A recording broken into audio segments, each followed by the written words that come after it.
Sentía como si algo la perforara por dentro, un picor profundo que no se marchaba con ungüentos ni con las palabras dulces de quien la visitaba. Doña Augusta se despertaba cada madrugada con la mano izquierda sobre la coronilla, los dedos temblando sobre un cuero cabelludo que no dejaba de doler, y permanecía así unos segundos, esperando que el mundo volviera a hacerse tolerable. Sus ojos, antes vivaces, llevaban la pesada transparencia de quien aprendió a disfrazar el sufrimiento para no cargar a nadie con su desorden.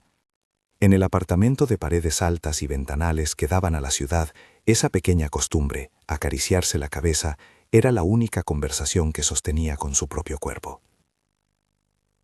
La casa brillaba con una pulcritud que olía a perfume caro y a limpieza profesional, alfombras hechas a la medida, flores frescas en jarrones estratégicos, cuadros que representaban horizontes sin gente. La riqueza en ese lugar no era una promesa de compañía, era un escenario. Enrique, el hijo que la ciudad y los negocios habían elevado a una posición de calma calculada, pasaba más tiempo en reuniones y vuelos que en la casa que, oficialmente, compartían. Renata, su esposa, se movía por los espacios como si marcara la pauta de todo lo que debía permanecer impecable, la apariencia, el protocolo, el silencio. Y frente a la abuela, su frialdad tenía el brillo cortante de una voluntad sin fisuras. ¿Puede la comodidad ser también una forma de prisión? ¿Qué sucede cuando un hogar con todas las facilidades parece no albergar más que decisiones hechas en otras habitaciones por personas invisibles a la hora de las pequeñas misericordias? La madre del millonario sufría, y esa frase, tan simple en su enunciado, escondía una cadena de silencios que nadie, o casi nadie, quería mirar. Si esta historia te atrapa, deja tu like y suscríbete para más relatos reales como este.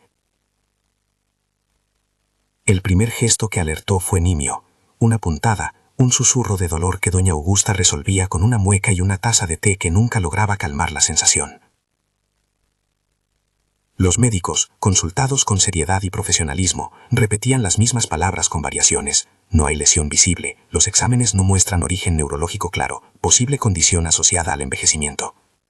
Para ellos, la investigación clínica debía seguir otros caminos. Para quienes la cuidaban, faltaba una línea que conectara el síntoma con una causa tangible.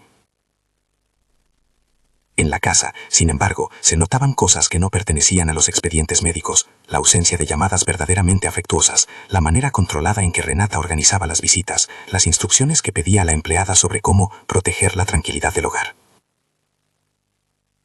Jessica llegó al mundo de doña Augusta por la puerta de atrás, contratada por unas horas para mantener impecable un hogar que exigía perfección, con la condición tácita de no invadir las zonas privadas que la familia reservaba para sus discusiones y decisiones. Era joven, de manos firmes y mirada atenta, alguien a quien la vida le había enseñado a observar antes de hablar. Su salario no bastaba para convertirla en otra cosa que una pasajera de los días, pero su sentido de la dignidad la llevaba a cuidar con respeto a cada persona de quien dependía, por un rato, su sustento. El trabajo de Jessica le ofrecía rituales, limpiar bandejas, doblar servilletas como pequeñas obras de arte, oler cada habitación para asegurarse de que el aire mantuviera una neutralidad impecable.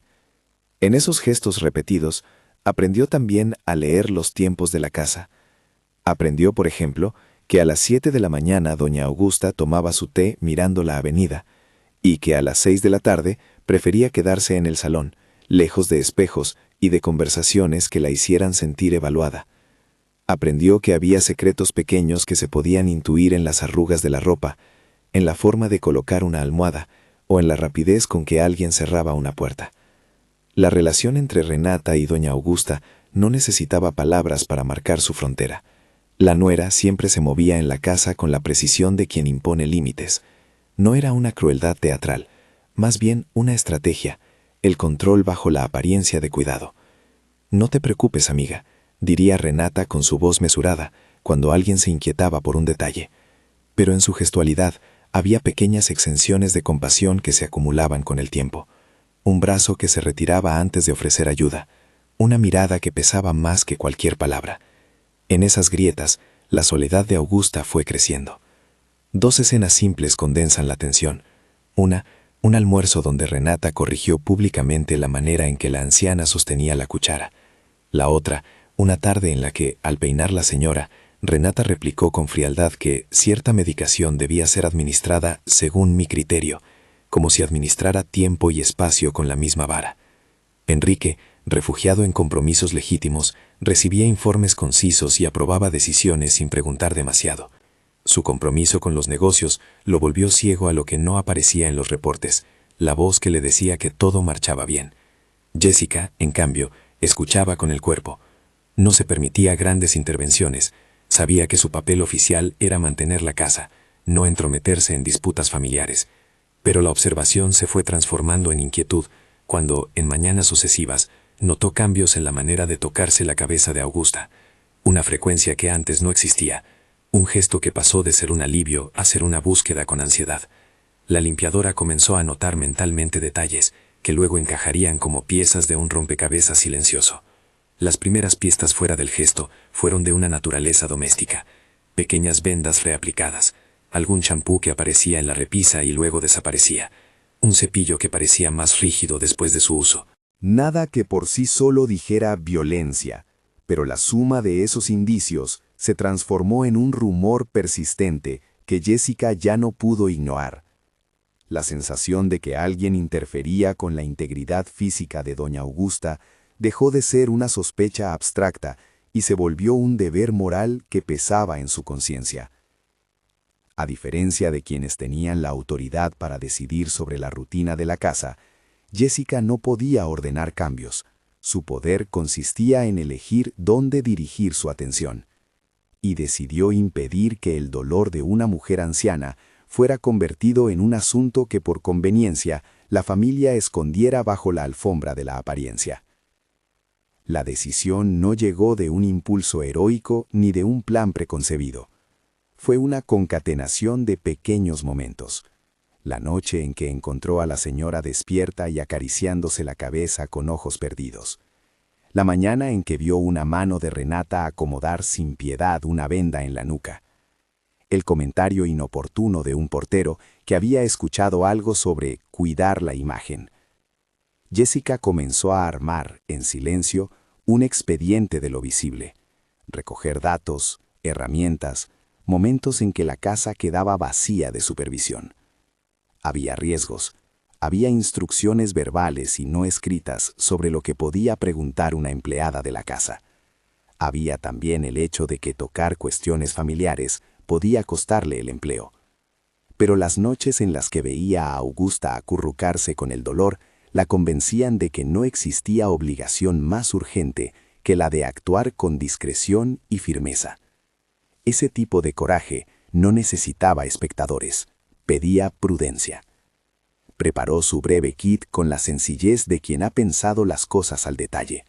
Un peine de dientes finos, una linterna pequeña, guantes de látex que compró en la farmacia, una bolsita plástica para guardar muestras y su teléfono, ubicado en el bolsillo con la aplicación de grabación lista.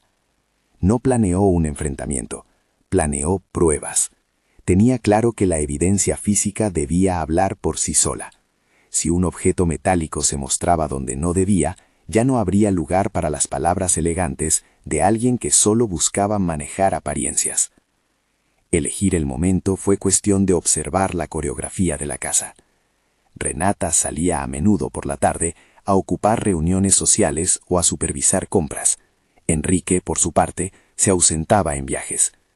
El horario en que el apartamento quedaba con menos vigilancia parecía ser el intervalo perfecto, justo después del almuerzo, cuando las sílabas de la casa se volvían suaves y los pasos se dirigían a otras rutinas. Jessica aguardó una de esas tardes. Entró en la habitación de doña Augusta con la humildad de quien sabe que no puede justificar su presencia con la voz de la autoridad. La anciana estaba sentada en una mecedora, los hombros ligeramente encorvados, mirando a través del ventanal sin ver realmente lo que pasaba en la calle. Al verla entrar, Augusta intentó disimular su gesto de alarma. «Pasa, hija», dijo con una sonrisa que se hundía en la resignación. Jessica tomó un paño, lo humedeció con agua tibia y se acercó con el cepillo en la mano, como si fuera a realizar el gesto habitual. «¿Te doy un cepillito, doña?», preguntó con ternura. La mujer negó con la cabeza y abrió la boca para hablar, pero se detuvo al buscar las palabras en la membrana del recuerdo. El primer hallazgo fue accidental. Al separar con devoción algunos mechones, la linterna reveló un brillo que no pertenecía al cuero cabelludo. Era pequeño, apenas un destello, y sin embargo hablaría alto en la secuencia de lo que había sido silencioso hasta entonces. Al apartar con el peine, un pequeño gancho metálico asomó, encajado junto a la piel, sujetando algo que no lograban describir al principio. Jessica sintió un frío que le recorrió la espalda. No era un simple adorno, ni una curiosidad. Era una herramienta que alguien podía utilizar de manera perversa. No hubo gritos ni teatralidades. Las manos de la limpiadora se movieron con la eficiencia que le daba la experiencia y el miedo. Con un gesto cuidadoso, empleando los dedos enguantados, extrajo el primer grampito. Hizo que sus uñas no se clavaran. Mantuvo la calma porque sabía que la calma era lo único que podía proteger a la anciana en ese minuto. La pieza metálica, minúscula, llevaba restos de lo que parecía ser una costra, y al tocarla, Jessica escuchó un sonido sordo, el metal contra el metal en secreto, el clink que ya no sería solo un ruido. Al observar con la linterna, encontró otro, y otro después, ocultos entre la densidad del cabello, como si alguien los hubiera colocado con la paciencia de quien practica la crueldad sin prisa. Aparecían los enganchitos que sujetaban el cuero cabelludo. Cada uno era una frase muda que contaba la misma historia. Alguien había decidido que la piel de doña Augusta podía ser perforada lentamente para provocar dolor. La idea no tenía nombre cómodo. Era una forma de maltrato que buscaba permanecer invisible, a los ojos que preferían ver solo lo que le servía. Doña Augusta, con los párpados temblando, dejó caer su mano sobre la rodilla de Jessica. No dijo mucho. Sus labios se movieron en un intento de explicar, pero lo que salía no eran palabras más que soplos. No quería molestar, murmuró. Sus ojos buscaban culpabilidad, y hallaron más bien reconocimiento, la sorpresa de que alguien la estuviera viendo sin juzgar. En la mirada de la mujer se encendió la mezcla de alivio y vergüenza que suelen acompañar a la confesión, cuando no ha sido pedida. Jessica entendió que aquel descubrimiento no era para consumirlo en silencio. Tomó una de las piezas y la guardó en la bolsita plástica, con la solidez de quien sabe que el material tiene ahora el poder de transformar una sospecha en prueba. Actuó con rapidez porque la casa podía volver en cualquier momento a su coreografía de apariencias. Cubrió con cuidado la herida visible, colocando una gasa limpia sin aspavientos. Mostró la menor incomodidad posible para no agitar a Augusta, quien respiraba con una mezcla de alivio y terror. La mujer confesó entonces, con una voz quebrada que no necesitaba adornos. Había sentido punzadas durante noches enteras. Había creído que la vida le jugaba una mala pasada. Dijo que algunas veces, cuando Renata la peinaba o acomodaba un pañuelo en su nuca, el gesto le parecía más una exigencia que una caricia. No habló de motivos ni de palabras explícitas. El relato quedó en el terreno de la sensación. Pero la evidencia estaba allí, a la vista de la linterna y el peine, en la bolsita que Jessica cerró y escondió en el bolsillo interior de su chaqueta. No todo fue inmediato. El descubrimiento abrió una carcasa de preguntas. ¿Quién? ¿Por qué? ¿Cuánto tiempo? ¿Fue intencional o un acto impulsivo? Jessica no necesitó respuestas completas para decidir que aquello demandaba más pruebas y una acción mesurada. No quería convertir la casa en un ring de acusaciones. Quería pruebas. Quería, sobre todo, proteger a Augusta de sufrir más. Sabía que la evidencia debía ser presentada de manera que nadie la pudiera descartar con eufemismos. La decisión siguiente fue arriesgada. Captar la confesión que, en ausencia de testigos, pudiera poner luz sobre intenciones. Había en su bolsillo el teléfono, con la función de grabación activada por si acaso. No pensó en heroicidades. Pensó en la utilidad de tener algo que, agregado al metal sacado del cuero cabelludo, formara un paquete de material difícil de negar. Tendría que escuchar a Renata admitir, o al menos insinuar, que había una intención de acelerar algo, que prefería una solución que limpiara de obstáculos el camino hacia lo que la familia esperaba. Esa era la pieza que cerraría por ahora la posibilidad de ignorar.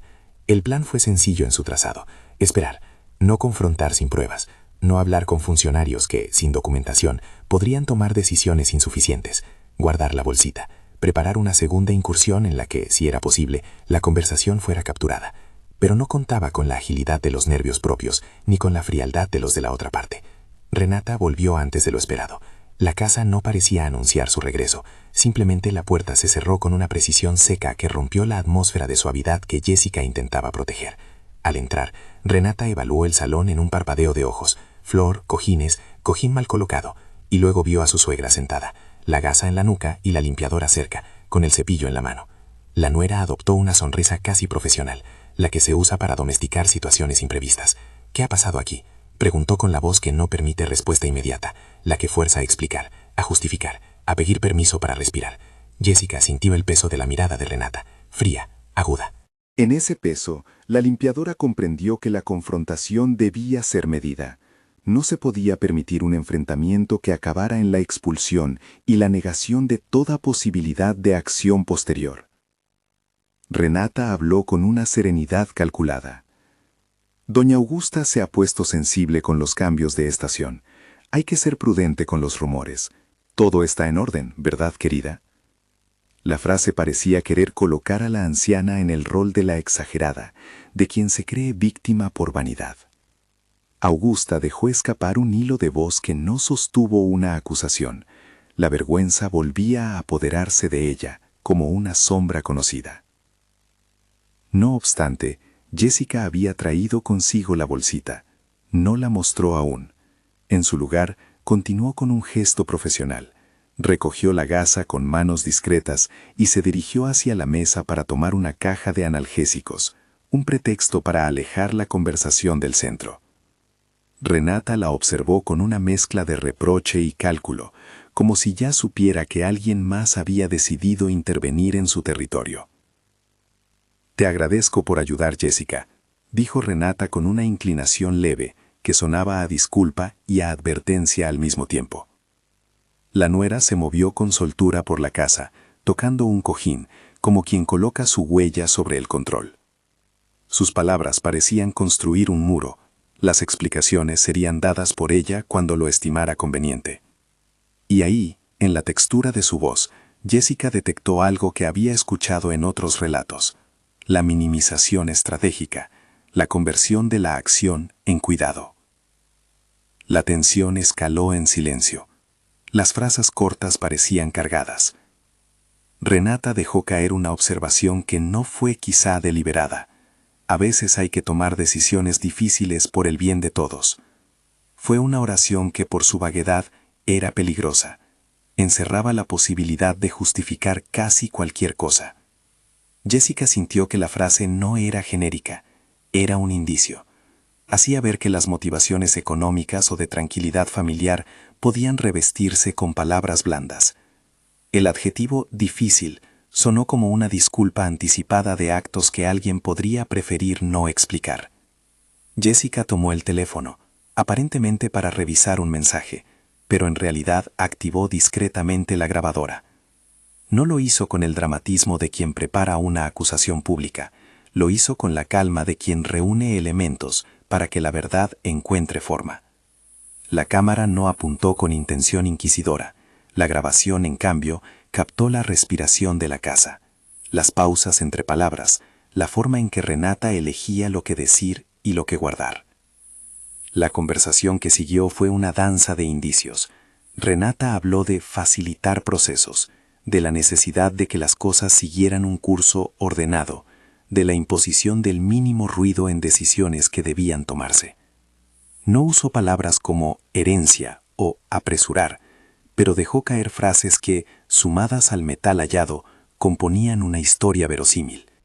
Hubo una frase más directa cuando, sin quererlo del todo, la nuera dijo: «No podemos permitir que una situación se prolongue por caprichos».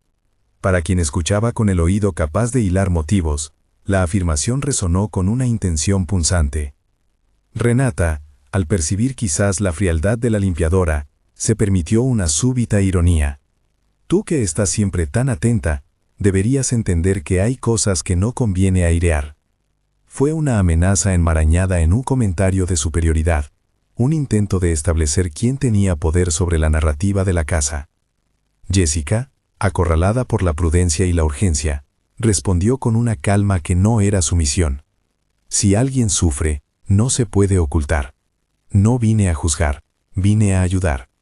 Sus palabras, simples, señalaron una línea que no se podía cruzar sin dar pasos con evidencia.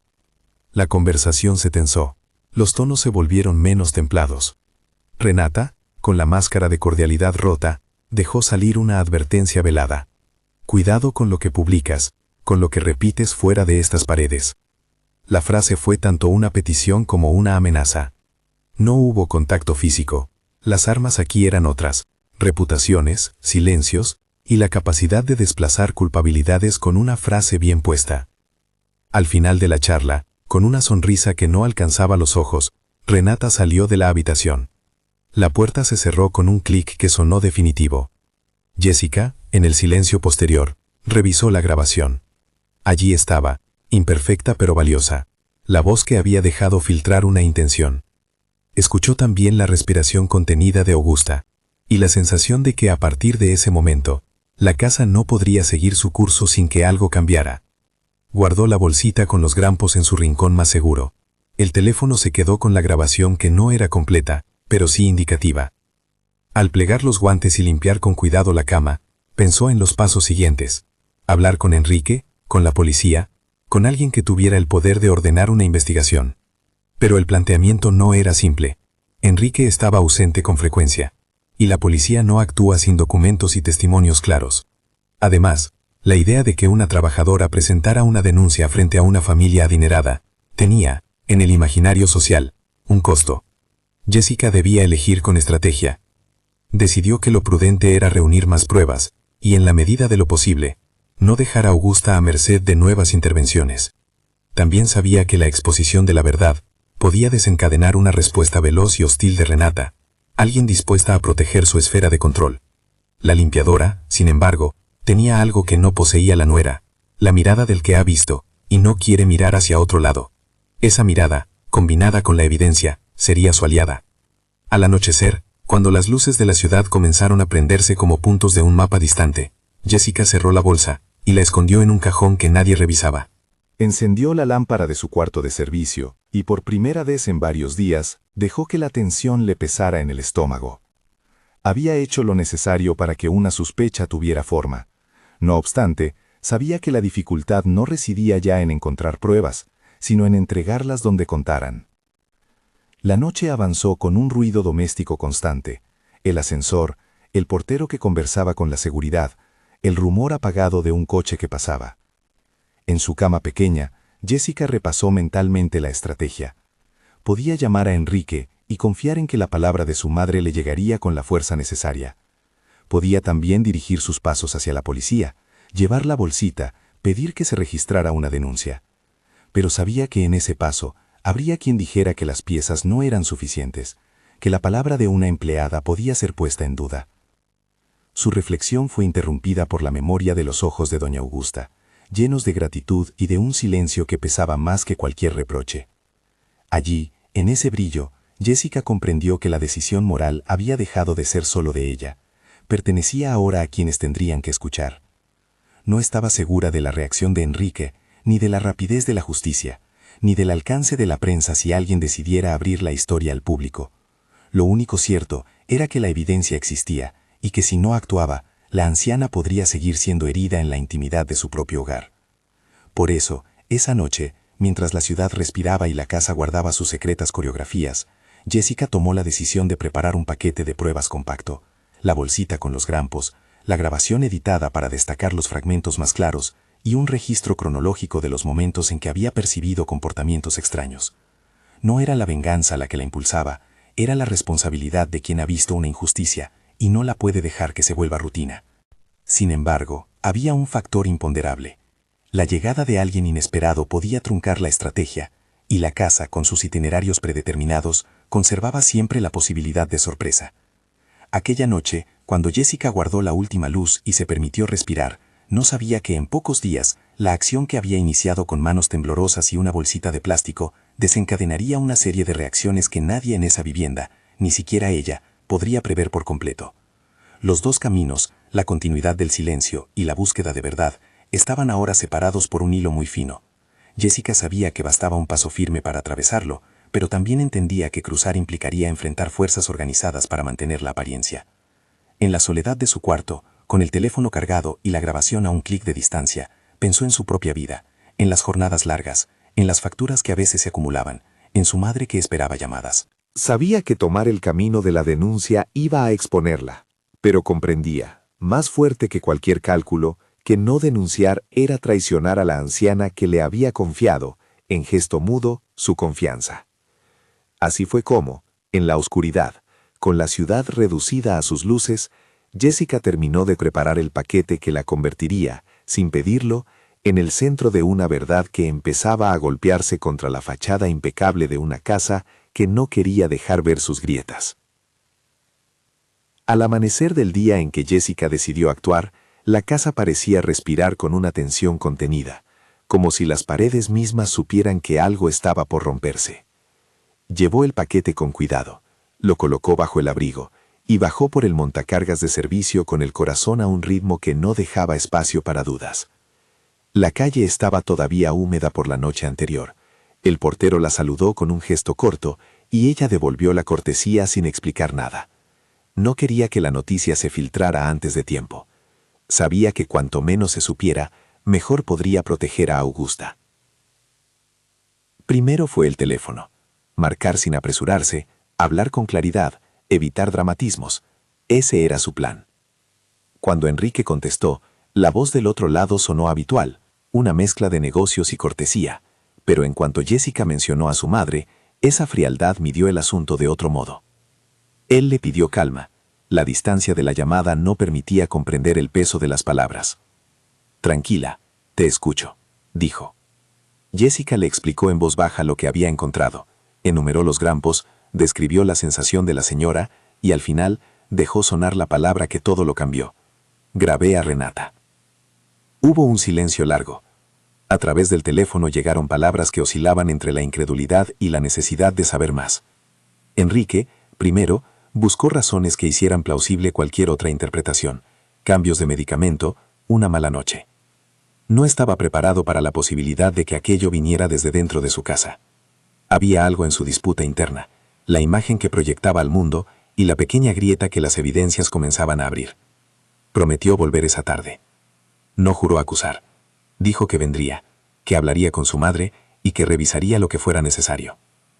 Jessica colgó sin alivio. Sabía que la llamada era apenas un primer paso. Lo siguiente fue el portero.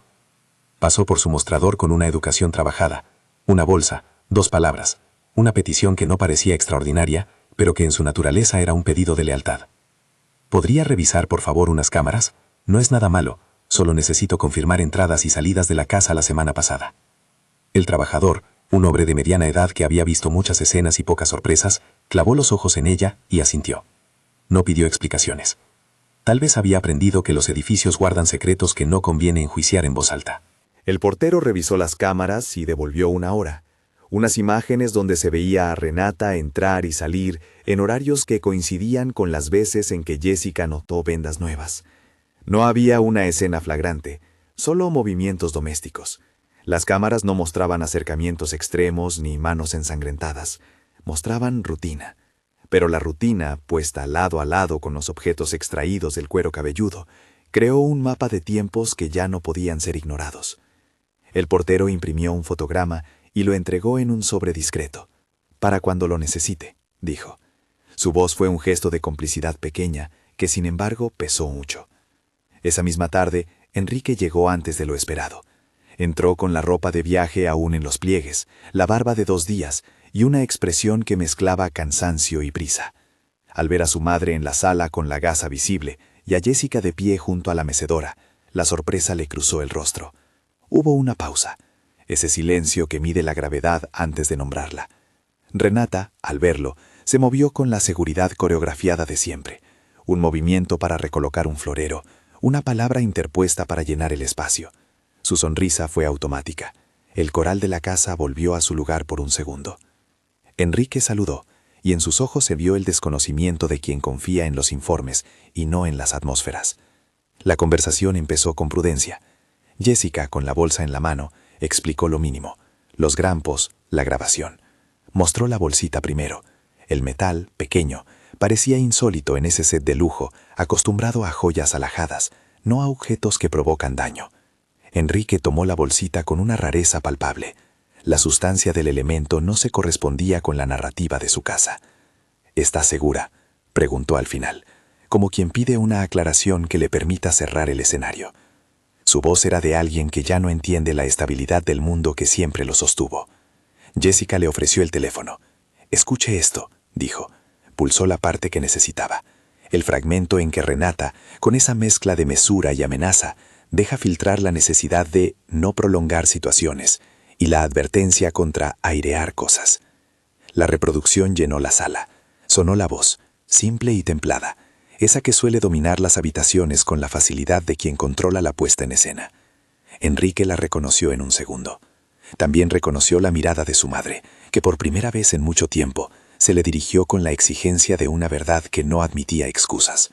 Algo se rompió dentro de él, la colecta de reportes monótonos y la distancia con la vida real, y la sensación de haber delegado sin mirar. Las manos, hasta entonces ocupadas en tarjetas y reuniones, quedaron sin ocupación.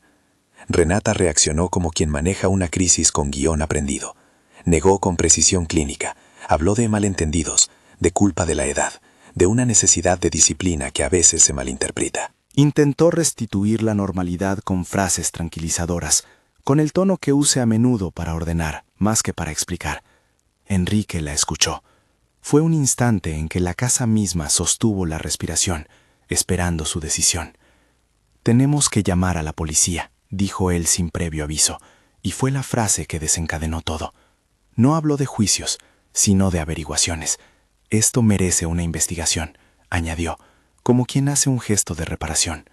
Renata se contrajo. Su máscara vaciló un segundo. Nadie la había llamado a rendir cuentas de verdad hasta ese momento. La llegada de los agentes fue discreta y a la vez contundente. No hubo cámaras ni titulares inmediatos. Primero hubo procedimiento. Tomaron declaración, observaron las piezas en la bolsa, registraron las marcas en la piel de Augusta con cuidado y respeto. No se pedían verdades absolutas, se recogían indicios. La policía actuó con la medida que se exige en casos de presunta violencia contra mayor: asegurar a la víctima, registrar evidencias, abrir una investigación. Renata, en medio de la formalidad que intentó sostener, fue informada de que quedaría bajo investigación y, ante la complejidad de las evidencias, fue detenida provisionalmente para diligencias. La palabra detención sonó breve y práctica, pero en la sala tuvo el peso de un final brusco. La escena de la salida fue contenida. Renata miró a Enrique con una mezcla de reproche y desafío, y él la devolvió con la mezcla opuesta: enojo, decepción, compasión tardía. No hubo gritos, no hubo golpes, porque la violencia allí había sido de otra forma, silenciosa, íntima, renovada en la rutina. Las esposas le rozaron las muñecas con un sonido que parecía pequeño y, sin embargo, definitivo. Al dejar el apartamento, pasó junto a la mecedora. Los ojos de Augusta fijaron en ella una mirada que no pidió venganza, sino explicación. La nuera levantó la barbilla como quien pretende no haber hecho nada. Las palabras se quedaron en la puerta, como si la casa hubiera decidido que lo que debía salir ya estaba saliendo. Después, lo que vino fue el orden necesario de la reparación. La policía tomó declaraciones. Los agentes cuidaron a Augusta antes de retirarse. Le ofrecieron algo para el dolor, un acompañamiento que tuviera tono médico y humano. Enrique, sin orgullo que le permitiera demorarse, se quedó a su lado. No pronunció grandes discursos. Puso la mano en la rodilla de su madre. La rozó con un temblor de disculpa que no necesitó muchas palabras. Ella dejó pasar el gesto, y por primera vez en semanas, su gesto no fue solo de supervivencia, fue de alivio. Los medios aparecieron después, no como una marea que lo devora todo, sino como voces que querían entender. Un periodista que había cubierto otras historias del barrio llegó con la delicadeza propia de quien no busca morbo sino claridad. Pidió permiso, y Enrique, con la dignidad de quien debía abrir un capítulo, permitió que se compartiera lo esencial: que había una investigación en curso, que su madre estaba siendo atendida y que una empleada había sido la que descubrió la evidencia. Esa última parte fue dicha con una mezcla de orgullo y vergüenza. Orgullo por la valentía de una persona que había actuado sin protagonismos, vergüenza por lo mucho que hubo, hasta entonces, que no vio. La prensa, cuando lo contó la versión de la tienda. La limpiadora halló objetos extraños. La nuera fue detenida provisionalmente. La investigación continuaba. No hubo sentencias en los titulares. Hubo preguntas. Y en medio de esas preguntas, la historia de Jessica empezó a circular como algo que no coincidía con la narrativa esperada de la servidumbre sumisa. Una trabajadora que, sin poder ni renombre, decidió poner su cuerpo y su voz al servicio de la verdad. La repercusión fue inmediata en el vecindario. Vecinas que se habían contentado con la apariencia llamaron a Augusta. Algunas fueron directamente a disculparse. Otras ofrecieron acompañamiento. Algunas historias pequeñas salieron a la luz. Una amiga que recordó una tarde en la que la anciana parecía difusa al hablar, un taxista que había observado vendas nuevas. La comunidad empezó a coser una trama de apoyo. Para Augusta, todo eso fue un sostén que no esperaba, pero que agradó en la medida en que llegó sin juicios. Para Enrique, fue una escuela rápida de cómo se deshacen los equilibrios del poder. Mientras la investigación avanzaba, la vida de Jessica cambió en varios frentes. Empleados del despacho de Enrique se acercaron para agradecerle. Le ofrecieron, de manera formal, un trabajo con salario fijo y mejores condiciones. Enrique, con la emoción contenida, le propuso incluso un cargo de mayor responsabilidad, supervisora de la casa, con voz en las decisiones respecto al cuidado de su madre. No era una donación, era el reconocimiento de que alguien que cuida merece ser reconocido y remunerado en consecuencia. Sin embargo, la propuesta que más la conmovió no vino solo de Enrique. Un pequeño grupo de vecinos se organizó con una idea: convertir la energía de aquel episodio en algo preventivo. Había demasiadas historias de vulnerabilidad ocultas tras portones elegantes. Sugirieron un programa, un centro de orientación y acompañamiento para personas mayores y sus cuidadores, y pensaron en Jessica como puente indispensable. Ella, al principio incrédula, reflexionó: sería una responsabilidad grande. Implicaría formación, exposición y una ruptura con la vida que llevaba. Pero también era una oportunidad para transformar su coraje en algo que perdurara. Semanas después, en un salón donde se reunieron vecinos, profesionales y personas con ganas de hacer algo concreto, se lanzó un proyecto, un espacio que brindaba acompañamiento legal, apoyo psicológico y formación para cuidadores. El nombre fue simple y significativo: Mirar, porque partía de la idea de que muchas violencias ocurren cuando nadie mira. Enrique puso fondos iniciales, el portero donó parte de su tiempo, una terapeuta del barrio ofreció charlas gratuitas. Jessica fue nombrada coordinadora operativa, no solo por su descubrimiento, sino por su capacidad de escucha. La comunidad se organizó, modestamente, pero con la convicción de que pequeñas estructuras podían prevenir grandes silencios. La prensa, que había llegado a buscar un escándalo, ahora encontró otra nota: una historia de reparación comunitaria. Los titulares cambiaron el tono. Algunas entrevistas mostraron a Jessica con un delantal y una voz firme, contando que su obligación fue no callar. Ella evitó la grandilocuencia, habló de pasos simples: registrar, guardar pruebas, pedir acompañamiento. Habló también de la vergüenza que muchas víctimas sienten y de cómo la sociedad debe hacer menos costoso pedir ayuda. En la casa, Augusta comenzó a recuperar algo más que la calma. Con la ayuda de profesionales de la salud, inició un proceso de recuperación que incluyó terapia, control del dolor y compañía más frecuente. Su relación con Enrique se transformó. Las conversaciones dejaron de ser telegramas y se volvieron cosas con matices. Él había aprendido a escuchar, había sentido el peso de lo que su ausencia había permitido. No todo se resolvió de inmediato. Había gestos que debían repararse con el tiempo y con actos continuos, llamadas frecuentes, visitas, una presencia que fuera real y no apenas formal. Renata, por su parte, pasó por el proceso que todo acusado enfrenta: declaraciones, diligencias, el trámite de una investigación. Fue catalogada como detenida provisionalmente mientras se realizaban peritajes. En las semanas que siguieron, la casa entró en un nuevo orden. La figura que imponía control dejó un vacío que no se llenó con repuestos. Para muchos era incierto el futuro legal, para otros era innegable que la familia necesitaba rehacer la trama de sus vínculos. Algo que no fue público, pero que ocurrió en varias conversaciones privadas, fue la mirada que Jessica recibió de muchas personas. Algunas la llamaron valiente, otros imprudente. Ella no se sintió ni lo uno ni lo otro, se sintió responsable. Reconoció, sin embargo, que su vida había cambiado. Su salario era mejor, pero también lo eran sus responsabilidades. Hubo quienes le ofrecieron apoyo económico puntual, propuestas de formación y la posibilidad de participar en un espacio de coordinación del proyecto Mirar. Ella, que había comenzado como limpiadora, vio que su papel podía ir más allá de la casa en la que trabajaba. En el seguimiento del caso, hubo testimonios que completaron la imagen. Vecinos relataron episodios menores que, sumados, dibujaban una conducta de control y aislamiento. No eran pruebas concluyentes de un móvil económico complejo, ni se afirmaron conspiraciones extensas. Eran indicios de una dinámica familiar en la que la apariencia dominaba la verdad. La investigación, por su parte, mantuvo su curso con la prudencia que impone la ley. Diligencias, peritajes, entrevistas.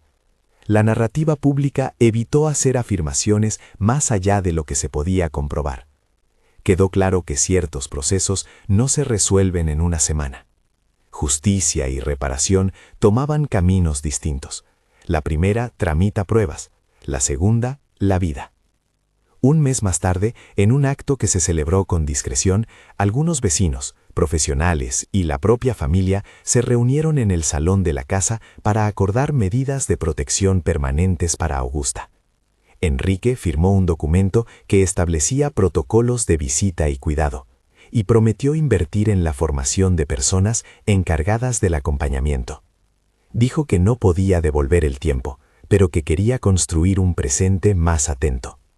No fue una confesión pública grandilocuente, fue un gesto. El agradecimiento de la mujer fue silencioso. La vida le había dado una segunda oportunidad para que su confianza no fuera acomodada por el interés. La prensa, cuando volvió a la historia meses después, lo hizo con un ángulo distinto. No solo la denuncia y la detención, sino la emergencia de una iniciativa social. Periodistas locales entrevistaron a Jessica sobre las primeras clases que daba en Mirar, cómo reconocer signos de vulnerabilidad, cómo documentar pruebas, dónde acudir para poner una denuncia sin sentirse desprotegido. Ella habló sin aspavientos. La gente la escuchó como escucha a quien ha aprendido a transformar el miedo en servicio. En algunas entrevistas, Enrique la mencionó con gratitud. En otras, la propia Augusta agradeció con una carta pública, donde contó con la sencillez de los gestos que no quería venganza, sino que nadie más viviera lo que ella vivió. El tiempo fue componiendo matices. Renata enfrentaba una investigación. Las consecuencias legales estaban en manos de procedimientos que no se resolvían con titulares. Para algunos, la lucha por la justicia llevaba la paciencia de los procesos. Para otros, la reparación necesitaba acciones concretas en el día a día.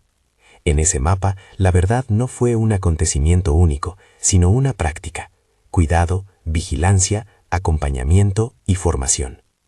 La transformación más sorprendente fue la que vivió la propia Jessica. La que fue una trabajadora de línea moderada se convirtió en una lideresa comunitaria.